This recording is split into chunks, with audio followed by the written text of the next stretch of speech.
हिंदू। हर बूंद मायने रखती है।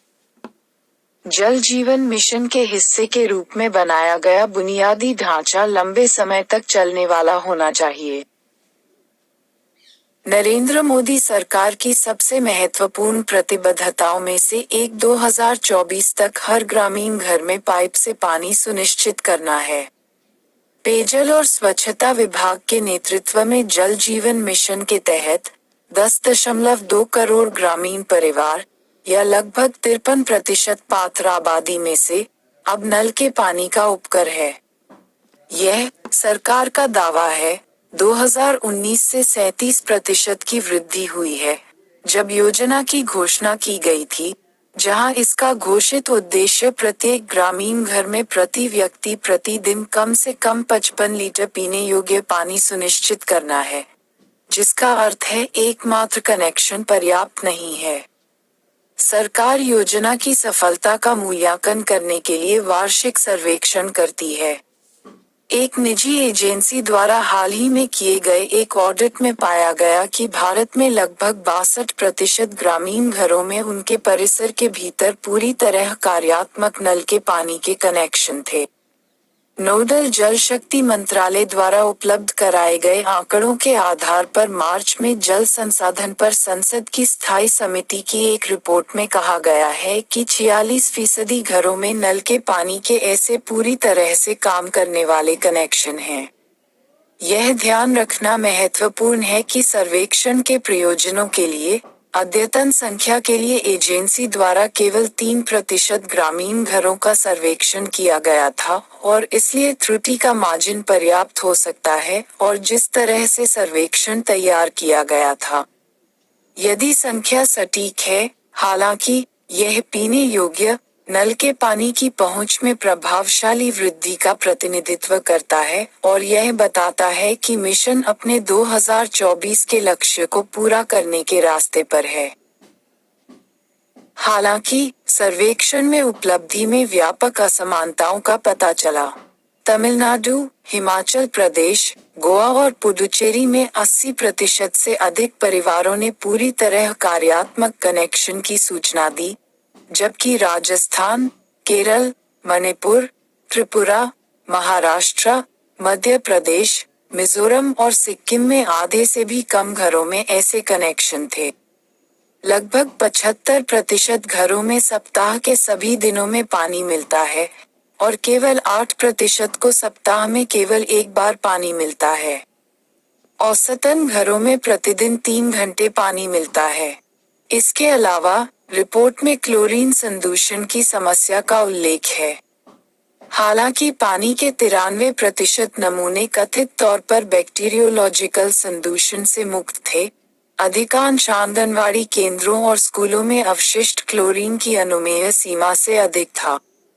कोविड-19 महामारी ने योजना की प्रगति को बाधित कर दिया, लेकिन अर्थव्यवस्था अब महामारी से पहले के स्तर के करीब है। यह संभावना है कि योजना की प्रगति में सहायता के लिए श्रम और सामग्री की चुनौतियां कुछ हद तक नरम हो गई हैं। केंद्र को उन राज्यों के साथ बेहतर संपर्क करना चाहिए जो टैरगेट्स में पिछड़ रहे हैं और यह सुनिश्चित करना चाहिए कि योजना के हिस्से के रूप में बनाया गया बुनियादी ढांचा लंबे समय तक चलने वाला है, न कि केवल चुनावी लक्ष्यों को पूरा करने के लिए।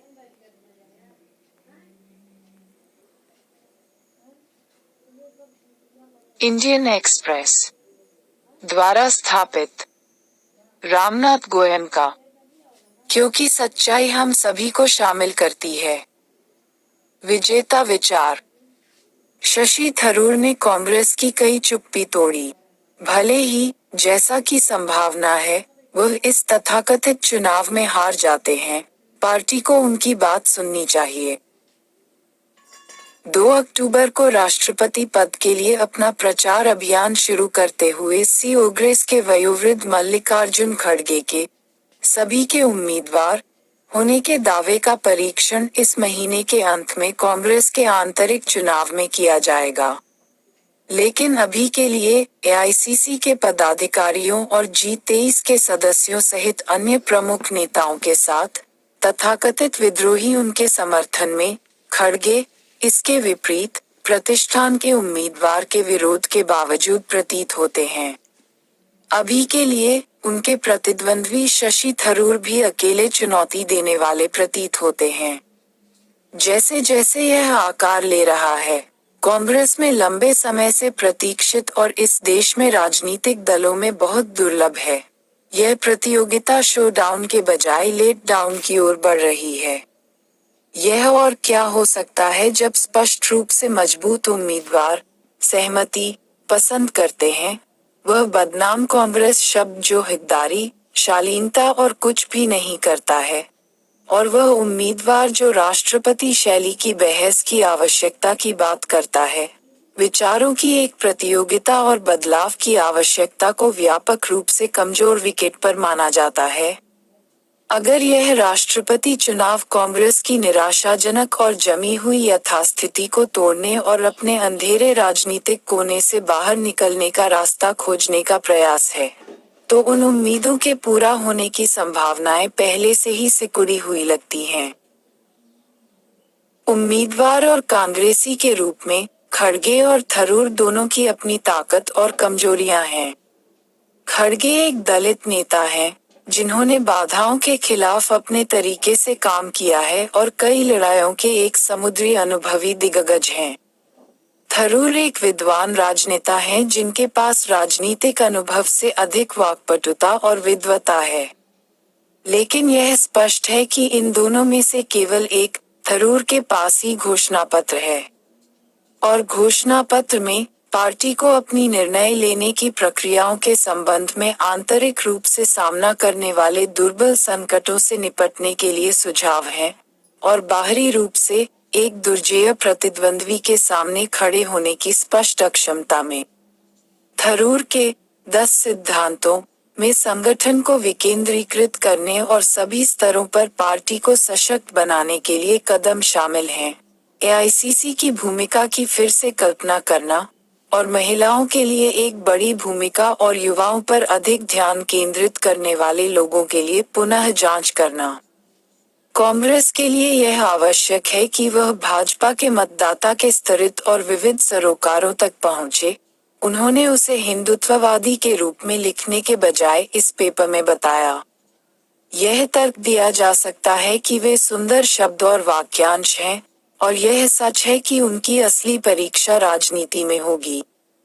और फिर भी थरूर के सिद्धांत उस पार्टी में वार्ड के लिए एक मूल्यवान कदम है जिसमें शासन सिद्धांत सर्वोच्च नेता के अनियंत्रित विशेषाधिकार और निर्विवाद विवेक की ओर झुकता है। इसलिए प्रतियोगिता के परिणाम की परवाह किए बिना, और कांग्रेस का अध्यक्ष कोई भी हो, कांग्रेस की समस्या की अभिव्यक्ति और संभावित समाधान का प्रस्ताव दोनों ही चल रही प्रतियोगिता की एक महत्वपूर्ण विरासत होगी। यह पार्टी पर निर्भर करता है कि वह चुनाव खत्म होने के बाद उस पर ध्यान दें और उस पर निर्माण करें या नहीं। या शायद यह पूरी तरह से पार्टी पर निर्भर नहीं है। एक बार जब वे धूप और हवा में बाहर हो जाते हैं, तो विचारों में दबाव डालने और आश्चर्य पैदा करने और अपना रास्ता बनाने का एक तरीका होता है।